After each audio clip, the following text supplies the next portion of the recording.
On behalf of Compassionate Ottawa, welcome everyone. Bonjour à tous et bienvenue. Thank you for joining us at the launch for Together Ottawa Ensemble. I'm Catherine Marion, and I will be your MC for the next 45 minutes or so. So thank you for joining us on this beautiful day to think of those individuals who did suffer and continue to suffer as a result of the isolation that the pandemic really brought to all parts of the world. And just a reminder that we have to do better. I felt I had nothing to give to the husband and father of 3 who could only have 1 visitor in his suddenly, remarkably 2-day short life. Try that choice. The woman who tried so hard to keep herself living despite being a shell of her former self, only to be pushed aside for somebody younger, less ill, less vulnerable. Her large doe eyes still plead with me at night. So our goal became, what can we do to help Ottawa heal and reconnect? So we came up with 4 themes that would guide those events. Gratitude, thanking people who helped us get through a tough time. Remembrance, remember those we have lost in the past couple of years. Reflection, what have we learned through this time? And hope, what's this exciting future that we can imagine?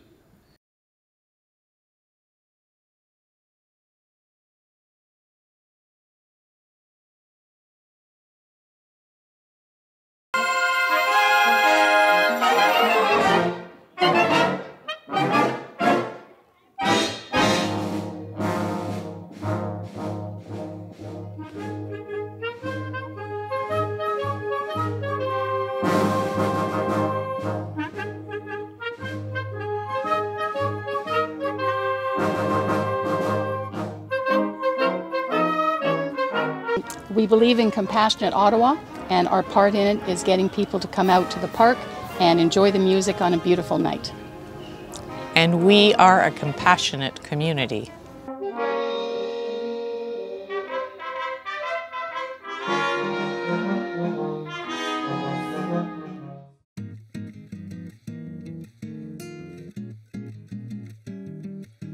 It's about, thinking about how over the last couple of years we've had so much turmoil, divisiveness, and personal struggles.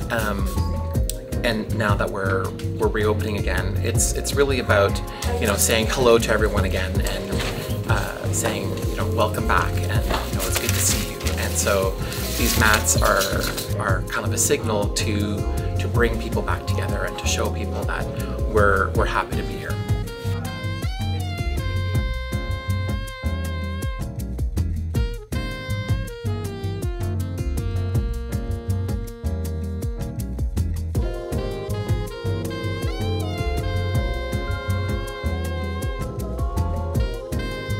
Like in some ways, the retreat that we held for the Together Ottawa Ensemble, we do have retreats on a regular basis, and it was just a really natural fit to then do one as part of those series of events as well, just in terms of helping people grieve, because in compassionate end of life includes always bereavement, right? It doesn't end in a death, it's also supporting the circle of care around that person.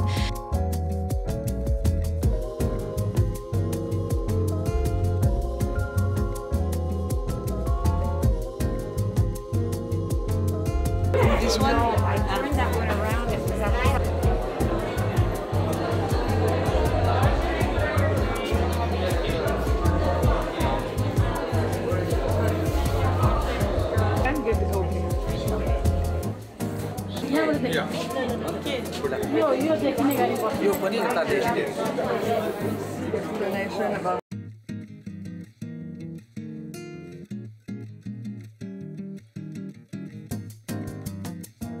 Help the End of Life Project Ottawa is a 3.5-year community-based participatory action research project.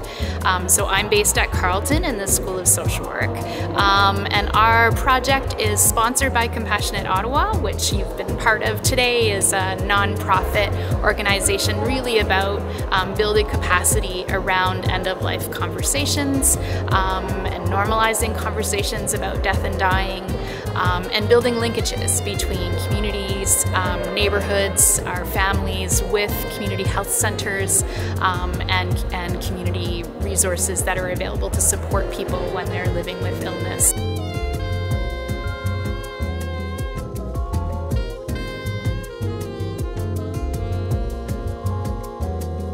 Tonight, however, we have something completely different. It's part of an ongoing series at Beechwood called Spies in the Cemetery. Beechwood is in fact the only spy cemetery in the Western world, where the home of the CSIS National Memorial Cemetery, which is the only dedicated spy cemetery in the planet. And tonight we have a gentleman from the FBI called John Whiteside, and John will be telling his tale of intrigue and espionage during the 1980s and 90s, and how he converted a Russian asset into an American asset.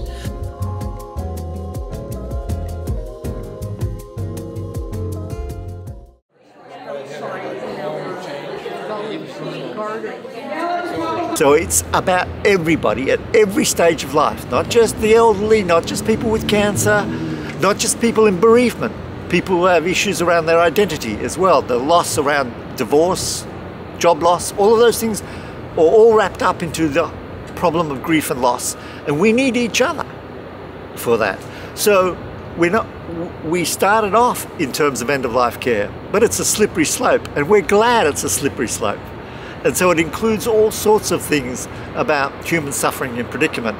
We're going to continue to raise awareness, put on events like this Ottawa Ensemble together to raise awareness, get people involved.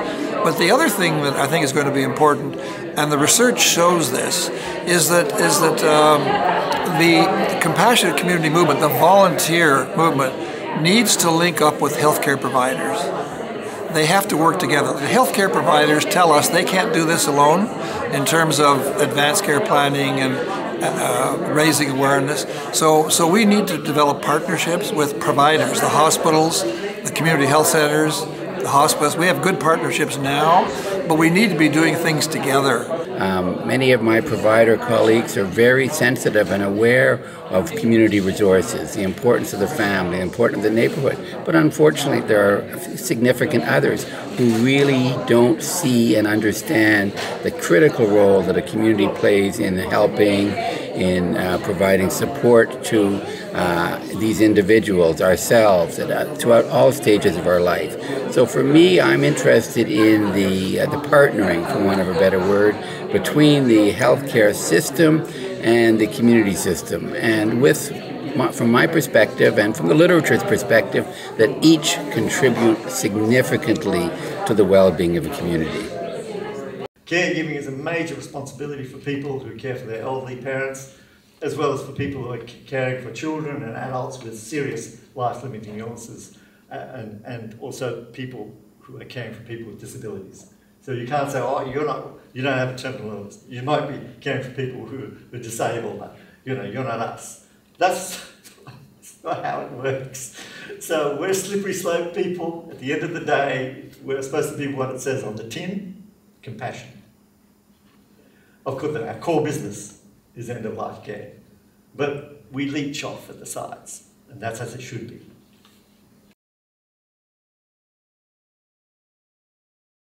Had incredible financial support.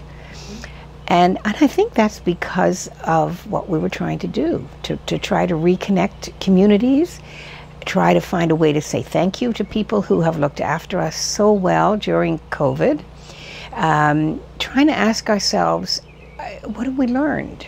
How do we express appreciation? How do we care for those people going forward? Funders and donors, individuals and businesses and foundations have all understood that. And it was because of their generosity, that we were able to have the kinds of events that we ourselves have hosted.